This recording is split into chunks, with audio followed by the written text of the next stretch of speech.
Hello guys, selamat petang guys, selamat petang. Hari ini kita ride santai guys, ride santai ya. Kita ride santai ke satu pit stop di Jelukong, R&R Jelukong guys.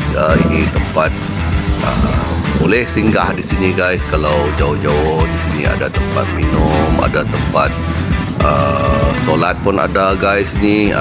Okay, di sini sangat selesa lah untuk kita singgah minum kalau jalan jauh ya. So kami kali ini ada 5 buah guys, 5 buah motosikal. Kita ride santai ya, ride santai saja, tidak laju guys, slow saja ya.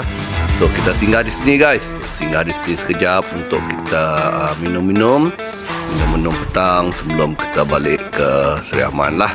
So dari Seri Aman ke Jelukong ini dalam lebih kurang setengah jam, tak sampai guys, mungkin 20 minit macam tu lah dari Seri Aman ya. So kita tengok di dalam ni guys, dalam ini ini dia. Okay, tempat dia. So kita berhenti di sini sebentar guys ya. Tadi kita berhenti di sini untuk minum.